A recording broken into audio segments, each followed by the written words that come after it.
Bonsoir à tous, bonsoir à tous. C'est Trading avec vous. Donc là, je vais revenir sur une petite vidéo de Shiba pour un peu mettre les choses un peu au clair pour certaines personnes qui m'ont posé des questions. En vidéo, ce sera plus facile à expliquer. Donc là, je sais que le prix vient de plus bas, hein, donc j'ai pris un graphe juste sur la partie finale, ok, pas celle qui était avant. On sait qu'on a ici un gros plan, une grosse ici en bas de descente. Donc après, on a fait ici, on est monté, on a fait une zone ici d'accumulation ici. Donc on a accumulé ici pour exploser à la hausse et faire son ATH en octobre 2021. Donc là, je suis en weekly, bien sûr. Donc je vais vous expliquer ici grosso modo. Donc là, on a son ATH ici. On a ici, on appelle ça l'ATH de 2021, donc le high de 2021. Ici, j'ai un niveau ici semestriel ici. Semestriel de 2021 ici, ce plus bas ici. Donc là, on a accumulé ici, on a explosé à la hausse. Et là, on retrace. Donc c'est un retracement. Donc on retrace par rapport à cette explosion du prix. Donc ça s'appelle un price delivery. Donc on a délivré le prix rapidement.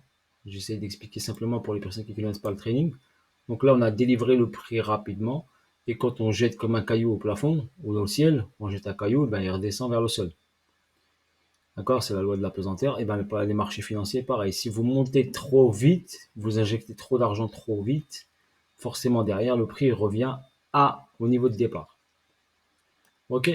Ce niveau de départ ici, habituellement en trading, ici par exemple, ok, on a une cassure ici avec une accélération violente. Donc ce niveau ici, on appelle ça, vous pouvez le trouver sur les réseaux sociaux. Ici, je vais vous le mettre ici, normalement, hop. Là, on appelle ça un bullish order block. Donc un bullish order block veut dire que quand le prix arrive sur cette zone-là, eh ben, il a de fortes probabilités, on parle de probabilité en trading, il a de fortes probabilités de rebondir à la hausse. D'accord? Donc c'est ce cas, regardez, ce niveau-là n'a pas été cassé, et on a rebondi une fois, et là on commence à rebondir. Donc c'est un point très déterminant. Donc, je vous le mets ici. Alors on va le laisser là sur le graphique, que vous puissiez un peu comprendre un petit peu. Donc le prix a démarré fortement ici, même principe ici, même principe. Donc là, si on a la deuxième ici, on rajoute un peu de volume parce que pour l'instant, il n'y a pas assez de volume ici par rapport à cette zone-là. Sur cette zone d'accumulation basse ici, on a accumulé énormément et ensuite on a accéléré. Donc ça manque un peu de volume ici. Donc il faudra voir si les volumes commencent à se manifester fortement pour pouvoir pousser le prix vers le haut. Pour moi, les zones clés, ben, j'ai une zone clé qui est ici. D'accord? Et la zone clé qui est ici. Ça, on appelle cette zone clé, on appelle ça un inducement majeur. Donc, c'est en français très simplement une incitation acheteuse. Ça veut dire qu'on incite les gens à acheter, mais derrière pour mieux vendre. On a incité les gens à acheter pour mieux vendre. Pourquoi? Ben, c'est très simple. Ici, on a une zone, comme vous avez ici une zone où le prix a accéléré vers le haut, et là, vous avez une zone où le prix a accéléré vers le bas. Donc, on est revenu dans cette zone ici où le prix a accéléré vers le bas. Ça s'appelle un bullish order block et ça, un bullish block, on va dire, si on peut le simplifier. Comme ça, on va le simplifier. Regardez, hop, on appelle ça un bullish block, très simplement. C'est-à-dire que c'est un bloc, à partir de ce bloc, le prix a accéléré à la hausse ou bearish block, le prix a accéléré à la baisse. Donc, quand je suis débutant, je peux déjà pouvoir repérer ce genre de niveau. On parle de niveau, d'accord? Je ne parle pas de support ou de résistance. De niveau. Les bougies me donnent une information qu'à partir de ce niveau-là, on a une accélération, qu'à partir de ce niveau-là, on a une décélération vers le bas.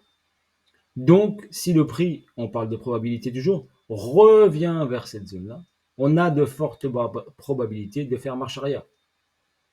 D'accord? Donc, c'est ce qui peut se passer ici. Le prix est revenu ici, on a incité à acheter, on est revenu dans cette zone ici, et on a reparti à la baisse au niveau de départ. D'accord? Donc là, on a une petite accélération, mais rien à voir avec celle-ci. Donc là, on est revenu ici, on est venu recharger, d'accord? Potentiellement, potentiellement, je parle toujours de potentiel. Ok, moi, si je vois ici comment bouge le prix, potentiellement, pour moi, on a de fortes probabilités, bien sûr, d'aller plus vers le haut que vers le bas. Ok, par rapport à ce mouvement de prix. Maintenant, ce qui me déterminera, ok, ce me confirmera cette hausse ici, eh ben, c'est la cassure de ce niveau-là, la cassure des 15. Ok, je ne vais pas donner les zéros, hein. Je vous donne la cassure des 15, 15,08. Donc, il faudra passer au-dessus de ce niveau clé. Ensuite, très simplement, qu'est-ce qu'on a? Eh ben, si j'utilise Wyckoff, d'accord? Là, je les ai marqués sur le graphique, mais moi, je les vois visuellement, mais je voulais les marquer. Si, par exemple, on a une accumulation ici qui se met en place. Ici, on avait une accumulation, elle se voyait très bien. SC, tac, on a fait le spring, on a fini avec le spring, et après, on est parti à la hausse. Si on trace ici le niveau qui est ici, d'accord, on constate ici, donc je vais le mettre en blanc pour qu'on voit un peu mieux les bougies. Donc voilà, ici, qu'est-ce qu'on constate ici? Donc, hop, je vais zoomer un petit peu pour vous montrer. On constate ici le prix, hein, parce qu'il faut bien voir les bougies. D'accord? On constate ici que le prix il est descendu, il s'est arrêté ici. D'accord? Ça, on appelle ça un SC. D'accord? En trading, on appelle ça un SC. Voilà, en Wyckoff, ici on aurait ici donc un STB, vu qu'il est passé en dessous, ça s'appelle un STB. D'accord? Et il manque le spring. Donc on n'a pas le spring. Donc il faut faire très attention qu'on doit passer en dessous de ce niveau-là. Pas tout de suite fortement, mais on a potentiellement le STB et de la liquidité qui est en attente. D'accord? Ici, on a potentiellement bien sûr un ST, on appelle ça, et après on va essayer de visualiser comment cela se présente devant nous. Ok, donc je vais ici raccourcir un peu pour vous montrer. Donc le prix est descendu, il s'est arrêté. On a eu ici une accélération haussière. On est revenu ici. On a fait le ST. Donc on est revenu ici en haut. Ok, c'est une deuxième première salve ici après le SC. Donc une première salve, une deuxième salve. On va chercher la liquidité, l'argent, ok, pour avoir un prix intéressant, pour provoquer l'achat. C'est comme ça que ça fonctionne, l'offre, la loi de l'offre et de la demande. Donc on provoque, ici le prix descend vers le haut pour provoquer les achats et après on explose à la hausse car le prix devient très intéressant. Encore, vu que le prix est intéressant, donc forcément on provoque la force acheteuse. Donc ici on avait une accumulation mais sans spring. Donc il faut faire très attention. Donc ça veut dire que ça c'est de la liquidité en attente. Et ce niveau il s'appelle, c'est un niveau semestriel, du semestriel de l'année 2021. Donc c'est de la liquidité forte. D'accord, ici il y a de l'argent. Donc, on irait fortement à un moment ou à un autre aller le chercher. Pas forcément tout de suite. D'accord? C'est ça que vous devez retenir. J'attire votre attention sur ça. Donc là, on sait mentalement qu'ici, on doit faire passer en dessous pour faire un plus bas.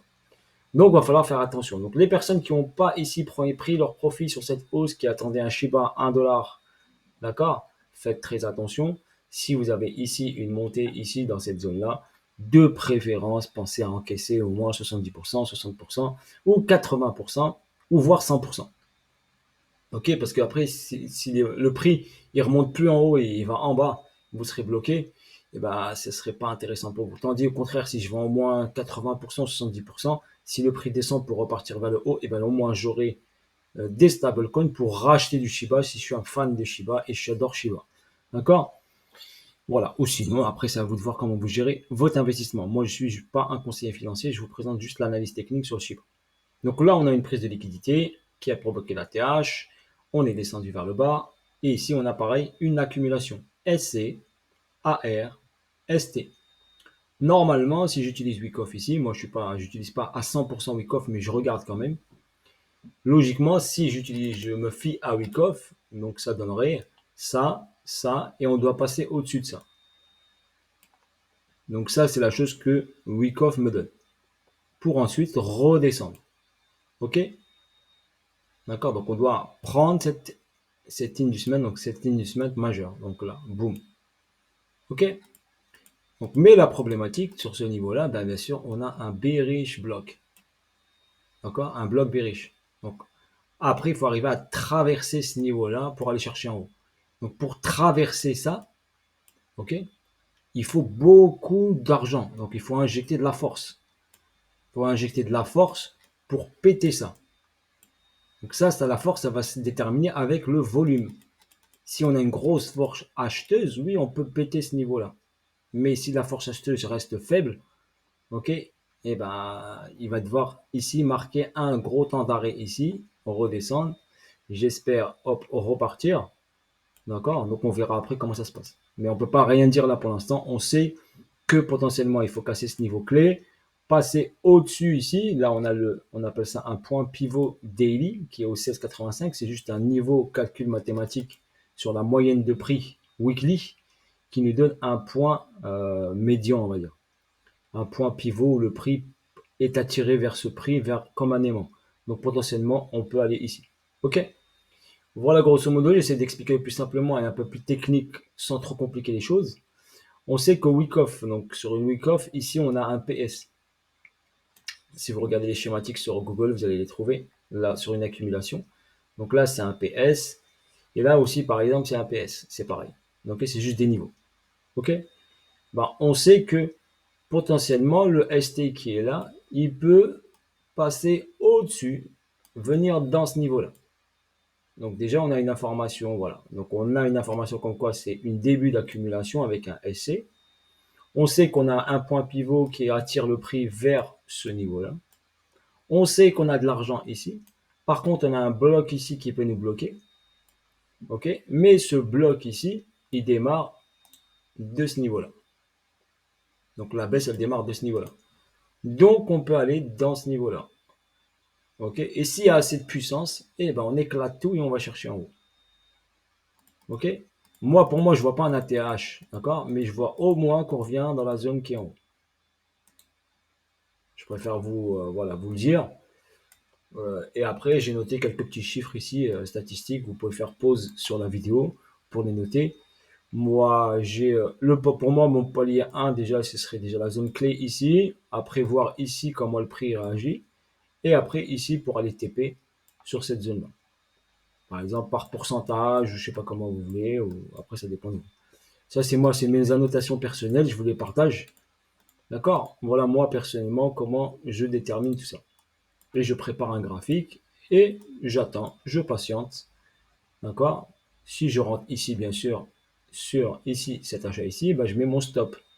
Mon stop de protection. Et ben, mon stop de protection, et ben, je le mets ici, par exemple.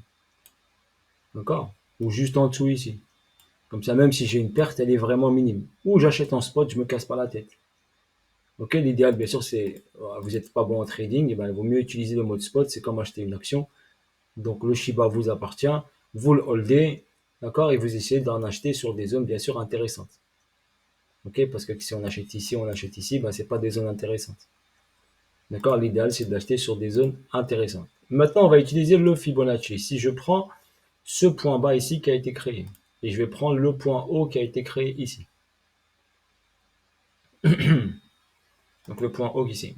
Donc j'ai un Fibonacci qui n'est pas en logarithmique. Je vais juste vérifier qu'il n'est pas coché logarithmique. Niveau logarithmique n'est pas coché. Donc on est en normal. Donc le 50%, il est ici. Donc si je trace une ligne ici sur mon 50%, on appelle ça l'équilibrium. Donc j'appelle ça moi personnellement l'équilibrium. Donc là, je vais poser hop, mon équilibrium majeur. Je vais le mettre en 20 pour le voir un peu mieux. Voilà. Donc là, j'ai mon équilibrium qui est ici, qui est sur cette zone-là. Donc si on va chercher déjà l'équilibrium, à 47, c'est déjà pas mal. Si on prend une performance ici, si on va chercher l'équilibrium, on casse le niveau clé, c'est le plus important d'abord. On passe ce niveau ici. S'il y a cette force, on va aller chercher l'équilibrium et on fait un 500%. D'accord? Après, on peut aller chercher le 61,8 qui est ici. D'accord? Sur les 57, qui est ma zone ici. Ma zone ici, je l'ai pris 4. Non, celle-là, c'est la zone 3. Donc la zone 3 ici. Et qui est pour moi à 54,76, donc sur ce niveau-là. Voilà pour votre information, moi, comment je gère cette analyse technique. J'espère que j'aurai été le plus clair possible pour vous sur le Shiba, sur les explications. J'essaie d'être le plus simple possible et un peu technique pour les personnes qui aiment bien le technique.